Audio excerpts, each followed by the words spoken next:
What I have prepared at this point is to speak on the spiritual implications of racism. And certainly that will be connected to cultural implications. Very difficult to separate those two issues if we are talking about the African experience. One of the things that we have to do is always to define terms, I think, in the context of the discussion for ourselves. That is, that we have to bring to the table a conceptual modality which we are determining, otherwise we end up being confused, sometimes, many times, spinning our wheels, and it takes us off center. We're not speaking in a vacuum, and I was glad to hear the people that I have heard speak so earlier, that we're really not talking about people's feelings, and in that sense, we're not just talking about what could be called prejudice. Rather, we are talking about the effective use of power against the interests of people of African descent, so that we need to broaden the context within which we speak.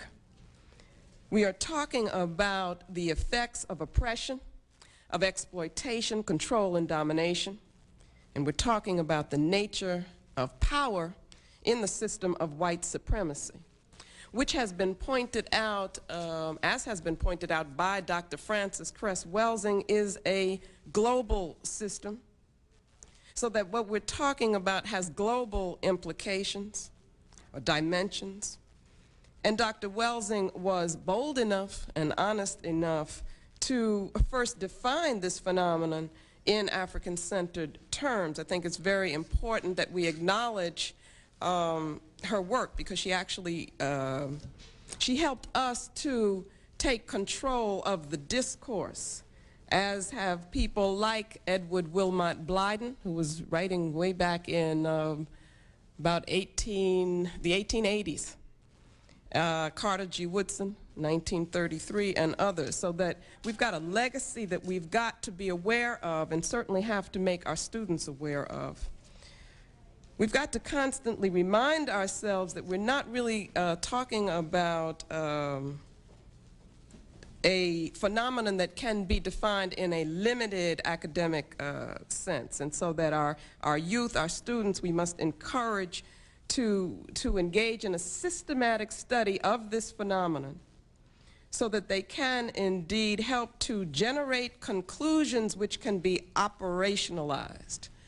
We've also got to talk in very specific terms and speak concretely about the effects of this phenomenon on African people.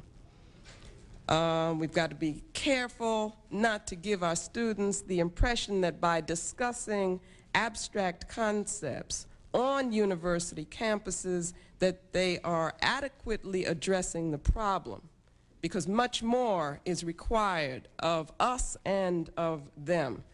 We've got to be sure that academia itself does not continue to be a source of the problem, which we have been calling racism. Academics are telling us that racism is over, that there's no such thing as race. And so we've been spending a lot of time debating the concept of race rather than mobilizing our people against the system of white supremacy. Indeed, the behavior of Europeans, Euro-Americans, towards Africans becomes quite rational in the Weberian sense of that term, if we understand that behavior as part of a system, because it is an efficient system. That's what makes it rational. It's efficient in that it creates the power of white people over non-white people, the power of European over African. The source of what we're talking about today, this system of white supremacy, what has been called racism, white racist ideology reaches to the core of American societies, Dr. Jones has said, to the matrix of European civilization. Joel Covell, in his book on white racism, offers a psychohistorical perspective which concludes that white racism is part of the symbolic matrix which allows the psyche of Western civilization to function in such a way that white power over African and other non-European peoples is indeed rational behavior. He then goes on to link white racism to other patterns in the society, such as abstractification. Abstractification is that way of thinking that allows one to distance the self from the human dimensions of cultural behavior. We must be very careful that we ourselves do not inadvertently contribute to and reinforce this symbolic matrix or infrastructure of white racist ideology by tacitly accepting or unconsciously assuming the conceptual framework of a meta-racist society. Meta-racism being the institutionalism of this way of thinking of white supremacy so that those realities are actually embedded in the institutions themselves. So as we become participants in the institutions, we are being affected by the system of white supremacy. It has nothing to do with how much, you know, Euro-Americans might like you in the workplace. Meta-racism is very deep, and so we must go very deep. We must move even beyond Covell's analysis and extend and build on that of Dr. Welsing, using the process of African-centered cultural science. We have to go very deep. And we also have to confront painful truth if we are to deal successfully with the implications of European nationalism, white nationalism, what those implications are for African people. One of the effects of the system of white supremacy is that it has prevented us from defining ourselves and understanding ourselves as African. And what that does is to weaken us as a people because it disconnects us from our spiritual source. Another effect of this system and this ideology has been to prevent us or to discourage us from understanding that the objective always, when we come together at forums such as this, the objective always must be, the purpose always must be cultural reconstruction, the liberation of our people, wherever they may be. And that, I submit, is a spiritual quest. And this thing that has been called racism, therefore, is a spiritual issue. The African worldview tells us that everything that is ultimately spirit.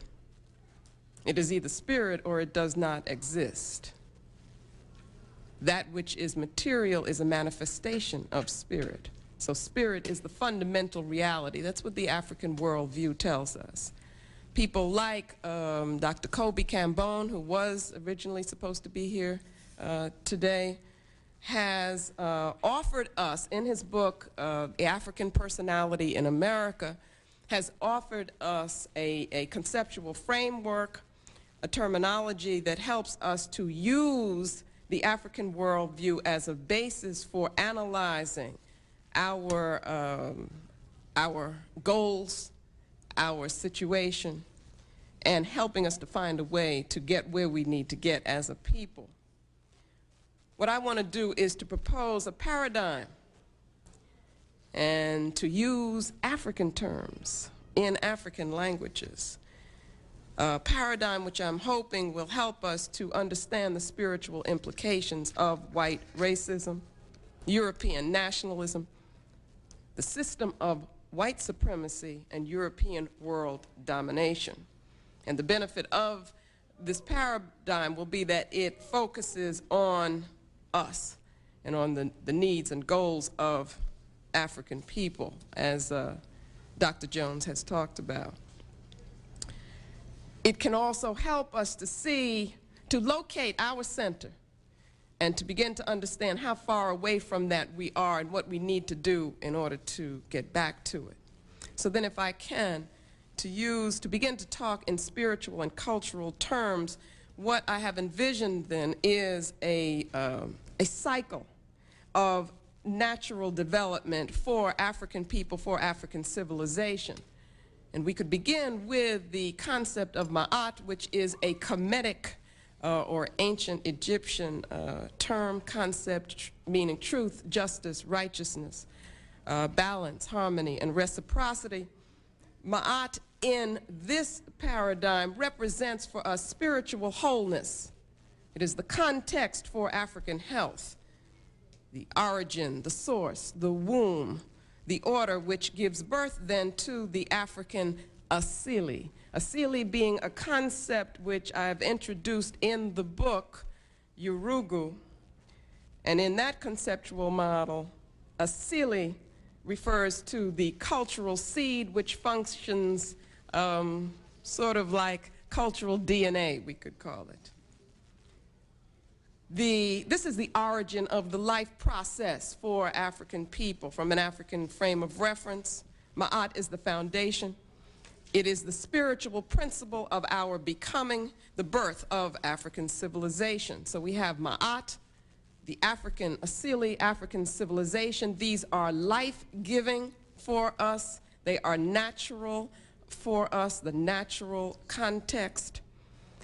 The paradigm then would continue, and if you can visualize a circle, which indeed becomes a spiral, it becomes the basis of positive growth and development. The civilization then grows, but only through periodic renewal as we engage history, that is the realities of human interaction.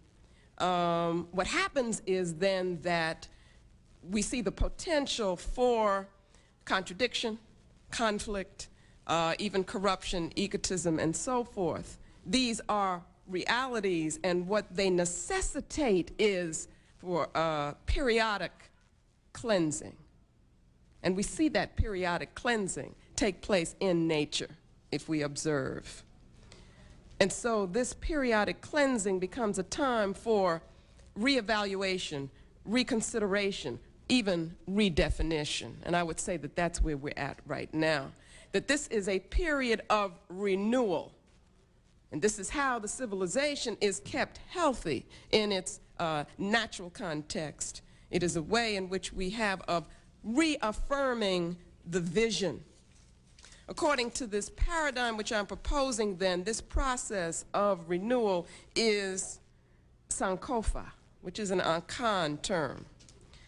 Sankofa is returning to drink from the well, if I can use that metaphor. It is not repetition, it is not imitation, but replenishment, renewal. Allows us to gain clarity, direction, focus, and definition, and reminds us as a people of our mission. So according to the paradigm, if Sankofa, this healing, cleansing ritual is not performed periodically, the civilization will become distorted, it will lose energy. We are unable to put our spiritual power to proper use, so that you would get the picture of Ma'at, the beginning, moving around the circle, you come to Sankofa, periodic renewal, back to Ma'at, which allows us to know again who we are and what we need to be doing. And then the movement requires that we have Sankofa again, coming back to Ma'at, and so forth. This I would see as a natural cycle. But in our cultural history, it is important that we put all of this into historical context. There was a great disaster which occurred, which in interrupted this cycle, preventing periodic renewal. And this I have called the Ma'afa, a term introduced in the book, Let the Circle Be Unbroken. The Ma'afa refers to the disastrous destruction of this natural process. It is disruption. It is disconnection from the spiritual source. It is African people being torn out of the context of Ma'at and now being unable to heal or replenish ourselves because we no longer can perform the process of Sankofa, which would be a returning to the way. So that in this condition, contradictions cannot be resolved. In this condition, we are disconnected from the spiritual processes which would allow us to replenish ourselves. We are taken out of the circle. Ma'afa refers to the European enslavement of African people. We become entrapped in a mass of pathology, unable to grow, unable to even think in our interest. So the Ma'afa really represents for us African self-hatred, African cultural denial, and this, I would say, is spiritual illness. This is what it means to be a spiritual people, is that we require a ma'atic or truthful environment in order to be healthy. We require special cultural patterns and behaviors. This is based on a worldview which approaches the universe as a spiritual totality. And then we use Urugu, again, as a metaphor for the European cultural being. This was introduced in my book where I'm using a Dogon term, the Dogon people of Africa, for the principle of incompleteness and disharmony or disconnectedness or separation. Urugu, as a principle, seeks the inferior. And that is because it is an incomplete being and therefore needs to feel, in the quest to feel adequate, needs to create an inferior because adequacy becomes defined or translated as superiority. The Ma'afa, for us, this great disaster, which we are now using, since the book Let the Circle Be Unbroken, we are using this to refer to the rape of our ancestors, our exploitation and enslavement. It is referring to the overwhelming, dehumanizing, devastating phenomenon of European enslavement of African people. This Ma'afa is, in fact, the creation of the inferior made necessary by the European Asili, or cultural seed. The European Asili, which seeks power as a substitute for spiritual fulfillment. So that this European Asili, the cultural essence of Europe, is based on a reconstruction of reality which conceptually denies spirit, thereby denying African strength, denying Ma'at. The European Utamawazo, which is another term which I have introduced, which refers to the way in which culture structures thought. This Utamawazo, the European Utamawazo, defines reality in such a way as to create objects over which Europeans have power, objects which can be controlled and dominated. We, of course, become those objects in the system of white supremacy. But European domination, the system of white supremacy, is not able to destroy our spirit, only to distort it, to abuse it, to use it, to attempt to co-opt and manipulate it. The spiritual implications of white racism, then, of European domination are that our consciousness is affected. We no longer think as Africans, but our spirit is African. And what that does is to place us in a state of self-conflict. It keeps us off balance, unable to build or to create from an African center. What happens then is that the Ma'afa represents a state in which we become despised objects. How then would we respond to this? What would be the effects of this attack on our spirit, this denial of spirit? So actually what I'm arguing is that this system of white supremacy has, it's an onslaught which has involved us in a process which I call the Ma'afa process, which is ongoing, which has not stopped, which has not, did not end with chattel slavery, that shackles, as I believe Blyden has said, that were on our wrists and ankles became shackles on our minds and even hearts. The Ma'afa became a process which causes us, becomes a process which causes us to be victims who victimize ourselves. It is like drug addiction. The Ma'afa process is conditioning for dependency, dependency on that which destroys, and the destroyer becomes the master. So the Ma'afa process breaks the will, it breaks down resistance because it is based on fear. It is based on disconnection from our source of power. Fear comes from spiritual weakness or a lack of being in touch with our spiritual source, a lack of spiritual nurturing. Fear comes from self-doubt.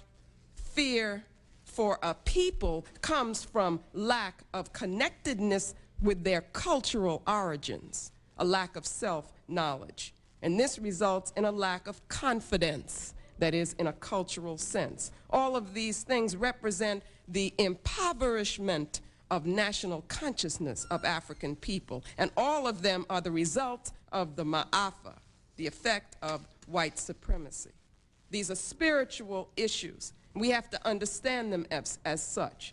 So African spiritual illness expresses itself as drug abuse, as the sale of drugs to our own people, a loss of ma'atic basis for moral behavior, a dog-eat-dog ethics among African people, confusion concerning what constitutes desirable behavior, individualism, which has just been talked about, materialism, a lack of spiritual context, material gains not even being able to be used for the race, the family no longer important, children given birth to for fun, and children no longer being a priority in our lives. Our consciousness becomes that of the slave. What is the answer to all of this? If we return to the paradigm where Ma'at represents connectedness, Ma'afa then is the act of disconnection, or it is disruptive, it is African illness. Sankofa then, we have to understand as returning to ourselves, taking responsibility again for who we are, defining reality for ourselves. We do indeed have the power to heal ourselves, but we've got to understand that healing our people, African health, African spiritual wholeness means the destruction of the system of white supremacy. So that Sankofa is not only going back to get the essence, the best of our Africanness, it is a return to Ma'at, to spiritual wholeness, which becomes the basis for African liberation. And I would say to our students that that is your charge.